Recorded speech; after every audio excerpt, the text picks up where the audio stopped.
इस घटना के बाद भारतीय प्रधानमंत्री नरेंद्र मोदी ने सोशल मीडिया पर पोस्ट कर डोनाल्ड ट्रंप के सुरक्षित होने पर राहत जताई। प्रधानमंत्री ने लिखा, लोकतंत्र में हिंसा के लिए कोई जगह नहीं है, इसकी स्पष्ट शब्दों में निंदा की जानी चाहिए।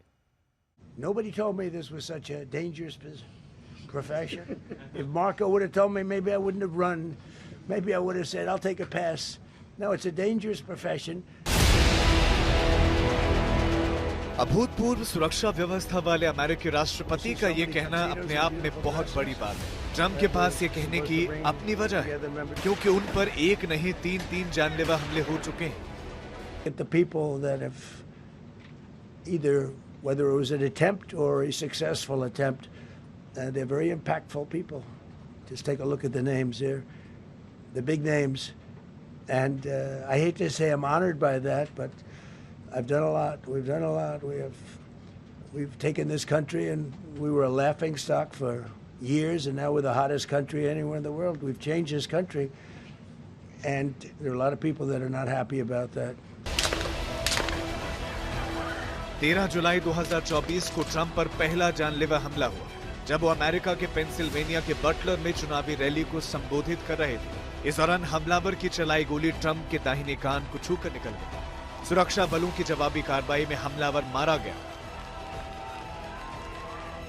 ट्रंप पर मौत ने एक बार फिर झपट्टा मारने की कोशिश की और 15 सितंबर 2024 को ट्रंप की जान एक बार फिर खतरे में पड़ी, जब फ्लोरिडा के वेस्ट पाम बीच पर गोल्फ खेलते ट्रंप पर हमले की फिराक में आए एक हमलावर को हथियार के साथ पकड़ लिया गया।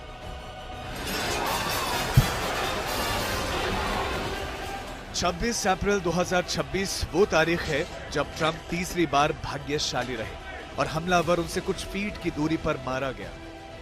ट्रंप पर 2 बार हमले राष्ट्रपति पद के उम्मीदवार के तौर पर हुए और एक हमला राष्ट्रपति पद पर रहते हुए। फिर भी ट्रंप एक बार फिर निशाने पर आ गए।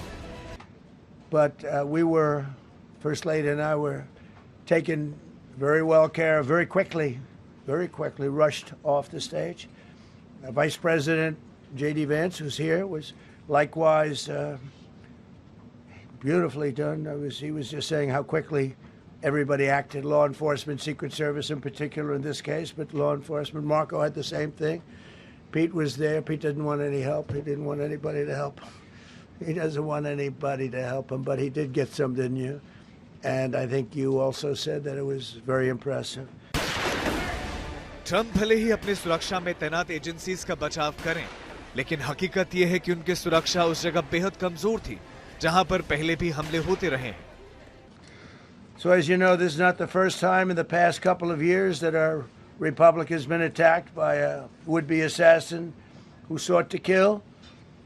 In Butler, Pennsylvania, less than 2 years ago, you all know that story, and in Palm Beach, Florida, a few months after that, we came close. We really had, again, we had some great work done by law enforcement. 30 मार्च 1981 में Ronald Reagan पर Washington DC के इसी hotel के बाहर हमला हुआ। उनके सीने पर गोली लगी थी। रोनाल्ड रीगन हिल्टन होटल से भाषण देने के बाद अपनी गाड़ी से जैसे ही बाहर निकले, हमलावर ने उनकी लिमोजीन गाड़ी पर ताबड़तोड़ फायरिंग शुरू कर दी। इस गोलीबारी में रोनाल्ड रीगन पूरी तरह घायल हो गए और 12 दिन तक अस्पताल में रहे। इस होटल के इस इतिहास को देखते हुए भी ट्रंप की सुरक्षा में सेंध लग गई, जो अपने आप में बड़ा सवाल है। काफी उसके आसपास काफी ऑफिसेज हैं। इंडियन एम्बेसी भी उसके आधे माइल्स की ही दूरी पे इंडियन एम्बेसी है वहां पर, और भी कई होटल्स हैं वहां पे। तो सिक्योरिटी इस बार उतनी ज्यादा हमें देखने को नहीं मिली जितना रहना चाहिए। अब सवाल ये कि ट्रंप पर बार-बार हमले क्यों हो रहे हैं? अमेरिकी राष्ट्रपति से जब इस बारे में पूछा गया तो उनका जवाब कम, अपनी तारीफ ज्यादा थी। Why do you think this keeps happening to you? Well, I've studied assassinations, and I must tell you, the most impactful people, the people that do the most, you take a look at the people, Abraham Lincoln, I mean, you go through the people that have gone through this, where they got them. America में राष्ट्रपति और पूर्व राष्ट्रपतियों पर हमला कोई नई बात नहीं है। डोनाल्ड ट्रंप से लेकर अब्राहम लिंकन और JFK तक कई नेताओं पर जानलेवा हमले हुए हैं। अमेरिका में ऐसे राष्ट्रपतियों की लंबी सूची है जिन पर गोली चलाई गई। अमेरिकी राजनीति में राष्ट्रपति की हत्या की पहली घटना तब वॉशिंगटन डीसी के फोर्ट थिएटर में अमेरिकी राष्ट्रपति अब्राहम लिंकन की हत्या कर दी गई थी। प्रसिद्ध अभिनेता और दक्षिणी समर्थक जॉन विल्क्स बूथ ने उन्हें सिर में पीछे से गोली मारी। अगले ही दिन 15 अप्रैल को उनका निधन हो गया था। लिंकन की हत्या के 16 साल के बाद अमेरिका में राष्ट्रपति की हत्या की दूसरी घटना 1881 में सामने आई। तब के राष्ट्रपति जेम्स ए गारफील्ड की पदभार ग्रहण करने के केवल 4 महीने बाद 2 जुलाई 1881 को वॉशिंगटन डीसी में हत्या कर दी गई थी। उनकी हत्या चार्ल्स जे गुइटो नामक एक निराश बेरोजगार व्यक्ति ने की थी। अमेरिका के 25वें राष्ट्रपति विलियम मैककिनले पर 6 सितंबर 1901 को न्यूयॉर्क में हमला हुआ। राष्ट्रपति के पेट में 2 गोलियां लगी थी। 8 दिन बाद उनकी मौत हो गई। अमेरिकी राष्ट्रपति पर जानलेवा हमले की सबसे चौंकाने वाली घटना 1963 में हुई थी। तब अमेरिका के 35वें राष्ट्रपति जॉन एफ कैनेडी थे। 22 नवंबर 1963 को दोपहर 12:30 बजे टेक्सास के डलास में कैनेडी पर हमला तब हुआ था जब वो अपनी पत्नी जैकलिन के साथ एक खुले वाहन में जा रहे थे। डीली प्लाजा में ली हार्वे ऑसवर्ल्ड पर उन पर गोलियां चलाई। गर्दन और सिर में गोली लगने से पार्कलैंड मेमोरियल अस्पताल में उन्हें मृत घोषित कर दिया गया। गोलीबारी में अमेरिका के 4 राष्ट्रपतियों की हत्या के अलावा अलग अलग समय में अमेरिका के 3 अन्य राष्ट्रपतियों पर भी हमले की कोशिश की, जिनमें Franklin D Roosevelt, Ronald Reagan और डोनाल्ड ट्रंप शामिल हैं। It's my life, and I want to live because I want to make this country great. That's why I want to live. But when you're impactful, they go after you. When you're not impactful, they leave you alone. Trump पर हमला करने वाले की पहचान 31 साल के कोल Thomas Elon के रूप में हुई है। वो अमेरिका के कैलिफोर्निया का रहने वाला है। एलन पार्ट टाइम टीचर और वीडियो गेम डेवलपर है। उसने कैलिफोर्निया इंस्टीट्यूट ऑफ टेक्नोलॉजी से 2017 में मैकेनिकल इंजीनियरिंग में ग्रेजुएशन किया। पिछले साल कैलिफोर्निया स्टेट यूनिवर्सिटी डोमिंगुएज हिल्स से कंप्यूटर साइंस में मास्टर्स डिग्री हासिल की थी। पुलिस विभाग के अंतरिम चीफ जेफरी कैरोल के मुताबिक हमलावर उसी होटल में मेहमान था जहां व्हाइट हाउस कॉरेस्पॉन्डेंट का डिनर कार्यक्रम हो रहा था। रिपोर्ट के मुताबिक हमलावर के पास एक शॉटगन, एक हैंडगन और कई चाकू थे। इस हमलावर के पकड़े जाने के बाद एफबीआई की टीम कैलिफोर्निया में उसके घर भी गई। कॉरेस्पॉन्डेंट्स डिनर मीडिया और राजनीति का एक खास सालाना कार्यक्रम होता है। इसे व्हाइट हाउस कवर करने वाले पत्रकारों का संगठन व्हाइट हाउस कॉरेस्पॉन्डेंट्स एसोसिएशन आयोजित करता है। इसमें राष्ट्रपति खुद पर, अपने विरोधियों पर और मीडिया पर मजाक करते हैं। ट्रंप पिछले साल इसमें शामिल नहीं हुए थे, लेकिन इस बार ये कार्यक्रम ट्रंप पर हुए हमले की वजह से सुर्खियों में आ गया। वाशिंगटन से हमारे सहयोगी रोहित शर्मा हमारे साथ जुड़ रहे हैं। रोहित, इस पूरी घटना के दौरान ईरान युद्ध के बीच ट्रंप की राजनीतिक किस्मत पर गोलीबारी का क्या प्रभाव पड़ सकता है?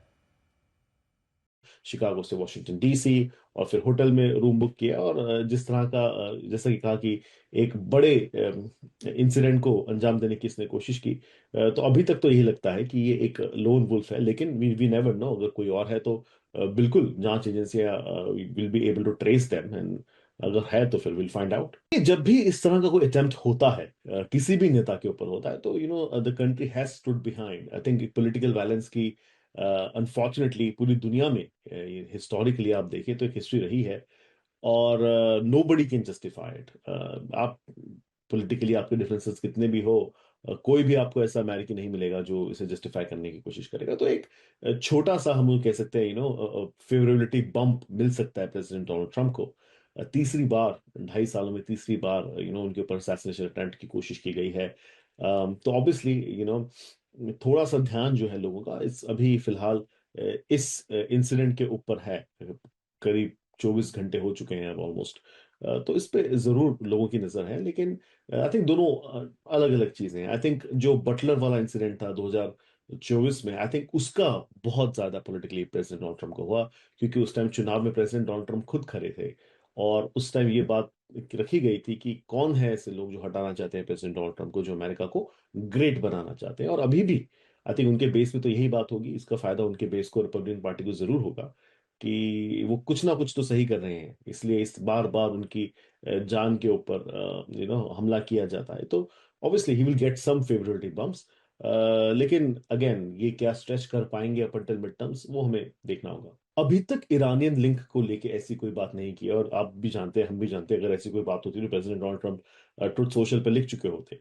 तो अगेन अभी तक इस तरह की कोई बात नहीं है, एंड यू नो होपफुली ऐसी हो भी ना, बिकॉज ये जो सिचुएशन चल रही है वेस्ट एशिया में, इसे बहुत ज्यादा कॉम्प्लिकेट कर देगी अगर इसका कोई भी ईरानियन लिंक आ जाता है सामने। तो बिकॉज दैट मीन्स कि जितना भी रिस्ट्रेन दिखाया है प्रेसिडेंट डोनाल्ड ट्रंप ने और अमेरिका ने, I think everything will be of the table. सिर्फ एक ऑफेंसिव स्ट्रैटेजी होगी अमेरिका की।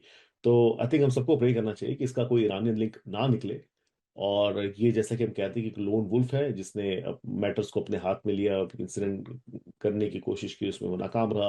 अब उसके पेशी होगी और आगे की चीज निकलेगी। लेकिन अगर इसका कोई ईरानियन लिंक अनफॉर्चुनेटली निकल जाता है, तो मुझे लगता है कि जो ईरान का जो वॉर है, आई थिंक उसमें हम एक बहुत डिफरेंट प्रेसिडेंट डोनाल्ड ट्रंप को देखेंगे, जो बिल्कुल भी रिस्ट्रेन नहीं दिखाने के मूड में होंगे।